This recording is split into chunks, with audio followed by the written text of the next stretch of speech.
Chapter 5. A Full-Fledged Schoolma'am. When Anne reached the school that morning, for the first time in her life she traversed the birch path, deaf and blind to its beauties. All was quiet and still. The preceding teacher had trained the children to be in their places at her arrival, and when Anne entered the schoolroom she was confronted by prim rows of shining morning faces and bright, inquisitive eyes.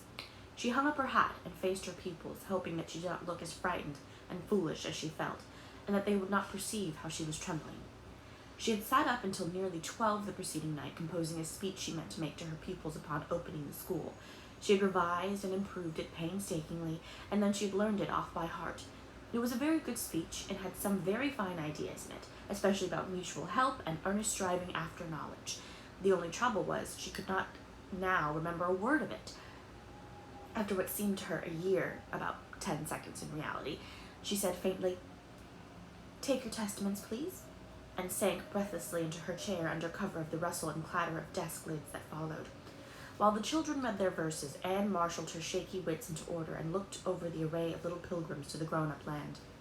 Most of them were, of course, quite well known to her. Her own classmates had passed out in the preceding year, but the rest had all gone to school with her, excepting the primer class and 10 newcomers to Avonlea. Anne secretly felt more interest in these 10 than in those whose possibilities were already fairly well mapped out to her. To be sure, they might be just as commonplace as the rest, but on the other hand, there might be a genius among them. It was a thrilling idea. Sitting by himself at a corner desk was Anthony Pye. He had a dark, sullen little face and was staring at Anne with a hostile expression in his black eyes. Anne instantly made up her mind that she would win that boy's affection and discomfit the Pyes utterly. In the other corner, another strange boy was sitting with Artie Sloane, a jolly-looking chap, with a snub nose, freckled face, and big light blue eyes fringed with whitish lashes, probably the Donald boy, and if resemblance went for anything, his sister was sitting across the aisle with Mary Bell. Anne wondered what sort of mother the child had to send her to school dressed as she was.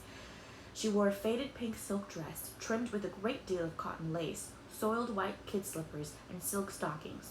Her sandy hair was tortured into innumerable kinky and unnatural curls, surmounted by a flamboyant bow of pink ribbon bigger than her head. Judging from her expression, she was very well satisfied with herself. A pale little thing, with smooth ripples of fine, silky, fawn-colored hair flowing over her shoulders, must, Anne thought, be Annetta Bell, whose parents had formerly lived in the Newbridge School District, but by reason of hauling their house 50 yards north of its old site, were now in Avonlea. 3 pallid little girls crowded into one seat were certainly Cottons, and there was no doubt that the small beauty with long brown curls and hazel eyes who was casting coquettish looks at Jack Gillis over the edge of her testament was Prillie Rogerson, whose father had recently married a second wife and brought Prillie home from her grandmother's in Grafton.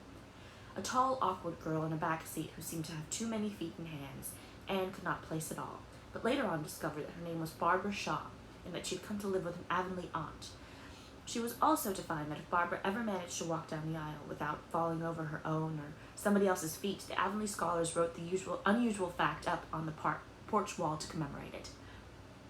But when Anne's eyes met those of the boy at the front desk facing her own, a queer little thrill went over her, as if she had found her genius. She knew that this must be Paul Irving, and that Mrs. Rachel Lynde had been right for once when she prophesied that he would be unlike the Avonlea children.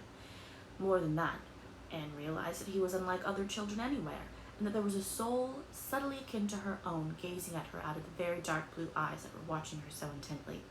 She knew Paul was 10, but he looked no more than 8. He had the most beautiful little face she had ever seen in a child, features of exquisite delicacy and refinement, framed in a halo of chestnut curls. His mouth was delicious, being full without pouting, the crimson lips just softly touching and curving into finely finished little corners that narrowly escaped being dimpled. He had a sober, grave, meditative expression, as if his spirit was much older than his body, but when Anne smiled softly at him, it vanished in a sudden answering smile, which seemed an illumination of his whole being, as if some lamp had suddenly kindled into flame inside of him, irradiating him. Sorry, I lost my spot. Irradiating him from top to toe. Best of all, it was involuntary, born of no external effort or motive, but simply the outflashing of a hidden personality, rare and fine and sweet. With that quick interchange of smiles, Anne and Paul were fast friends forever before a word had passed between them. The day went by like a dream. Anne could never clearly recall it afterwards. It almost seemed as if it were not she who was teaching, but somebody else. She heard classes and worked sums and set copies mechanically. The children behaved quite well. Only 2 cases of discipline occurred. Morley Andrews was caught driving a pair of trained crickets in the aisle. Anne stood Morley on the platform for an hour, and, which Morley felt much more keenly, confiscated his crickets. She put them in a box, and on the way from school set them free in Violet Vale, but Morley believed, then and ever afterward, that she took them home and kept them for her own private amusement.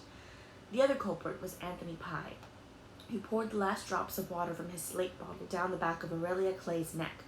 Anne kept Anthony in at recess and talked to him about what was expected of gentlemen, admonishing him that they never poured water down ladies' necks. She wanted all her boys to be gentlemen, she said. Her little lecture was quite kind and touching, but unfortunately Anthony remained absolutely untouched. He listened to her in silence with the same sullen expression and whistled scornfully as he went out. Anne sighed, and then cheered herself up by remembering that winning a Pye's affections, like the building of Rome, wasn't the work of a day. In fact, it was doubtful whether some of the Pyes had any affections to win, but Anne hoped better things of Anthony, who looked as if he might be a rather nice boy if one ever got behind his sullenness. When school was dismissed and the children had gone, Anne dropped wearily into her chair. Her head ached and she felt woefully discouraged. There was no real reason for her discouragement, since nothing very dreadful had occurred, but Anne was very tired and inclined to believe that she would never learn to like teaching. And how terrible it would be to be doing something you didn't like every day for, well, say 40 years. Anne was of 2 minds whether to have her cry out then and there, or wait till she was safely in her own white room at home. Before she could decide, there was a click of heels and a silken swish on the porch floor, and Anne found herself confronted by a lady whose appearance made her recall a recent criticism of Mr. Harrison's on an overdressed female he had seen in a Charlottetown store. She looked like a head-on collision between a fashion plate and a nightmare. The newcomer was gorgeously arrayed in a pale blue summer silk, puffed, frilled, and shirred, wherever puff, frill, or shirring could possibly be placed. Her head was surmounted by a huge white chiffon hat, bedecked with 3 long but rather stringy ostrich feathers. A veil of pink chiffon, lavishly sprinkled with huge black dots, hung like a flounce from the hat brim to her shoulders and floated off in 2 airy streamers behind her. She wore all the jewelry that could be crowded on one small woman, and a very strong odor of perfume attended her. "I am Mrs. Donnell, Mrs. H.B. Donnell," announced this vision, "and I have come in to see you about something Clarice Elmira told me when she came home to dinner today. It annoyed me excessively." "I'm sorry," faltered Anne, vainly trying to recollect any incident of the morning connected with the Donnell children. "Clarice Elmira told me that you pronounced our name Donnell. Now, Miss Shirley, the correct pronunciation of our name is Donnell. Accent on the last syllable. I hope you'll remember this in the future." "I'll try to," gasped Anne, choking back a wild desire to laugh. "I know by experience that it's very unpleasant to have one's name spelled wrong, and I suppose it must be even worse to have it pronounced wrong." "Certainly it is. And Clarice Elmira also informs me that you call my son Jacob." "He told me his name was Jacob," protested Anne. "I might have expected that," said Mrs. H.B. Donnell, in a tone which implied that gratitude in children was not to be looked for in this degenerate age. "That boy has such plebeian tastes. Miss Shirley, when he was born, I wanted to call him St. Clair. It sounds so aristocratic, doesn't it? But his father insisted he should be called Jacob after his uncle. I yielded because Uncle Jacob was a rich old bachelor. And what do you think, Miss Shirley? When our innocent boy was 5 years old, Uncle Jacob actually went and got married, and now he has 3 boys of his own. Did you ever hear of such ingratitude? The moment the invitation to the wedding, for he had the impertinence to send us an invitation, Miss Shirley, came to my house, I said, 'No more Jacobs for me, thank you.' From that day I called my son St. Clair, and St. Clair I am determined he shall be called. His father obstinately continues to call him Jacob, and the boy himself has a perfectly unaccountable preference for the vulgar name. But St. Clair he is, and St. Clair he shall remain. You will kindly remember this, Miss Shirley, will you not?" "Thank you. I told Clarice Elmira that I was sure it was only a misunderstanding, and that a word would set it right. Donnell, accent on the last syllable, and St. Clair. On no account, Jacob. You'll remember?" "Thank you." When Mrs. H.B. Donnell had skimmed away, Anne locked the school door and went home. At the foot of the hill, she found Paul Irvin by the birch path. He held out to her a cluster of dainty little wild orchids, which Avonlea children called rice lilies. "Please, teacher, I found these in Mr. Wright's field," he said shyly, "and I came back to give them to you because I thought you were the kind of lady that would like them, and because," he lifted his big, beautiful eyes, "I like you, teacher." "You darling," said Anne, taking the fragrant spikes, as if Paul's words had been a spell of magic discouragement, and weariness passed from her spirit, and hope upwelled in her heart like a dancing fountain.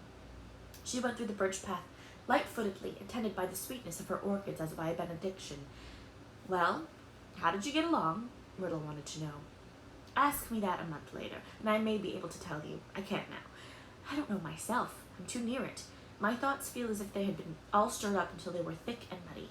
The only thing I feel really sure of having accomplished today is that I taught Cliffy Wright that A is A. He never knew it before. Isn't it something to have started a soul along a path that may end in Shakespeare and Paradise Lost?" Mrs. Lynde came up later on with more encouragement. That good lady had waylaid the school children at her gate and demanded of them how they liked their new teacher. "And every one of them said they liked you splendid, Anne, except Anthony Pye. I must admit he didn't. He said you weren't any good, just like all girl teachers. There's the Pye leaving for you, but never mind." "I'm not going to mind," said Anne quietly, "and I'm going to make Anthony Pye like me yet. Patience and kindness will surely win him." "Well, you can never tell about a Pye," said Mrs. Rachel cautiously. "They go by contraries, like dreams, often as not. As for that Donnell woman, she'll get no Donnelling from me, I can assure you. The name is Donnell, and always has been. The woman is crazy, that's what. She has a pug dog she calls Queenie, and it has its meals at the table along with the family, eating off a china plate. I'd be afraid of judgment if I was her. Thomas says Donnell himself is a sensible, hard-working man, but he hadn't much gumption when he picked out a wife. That's what."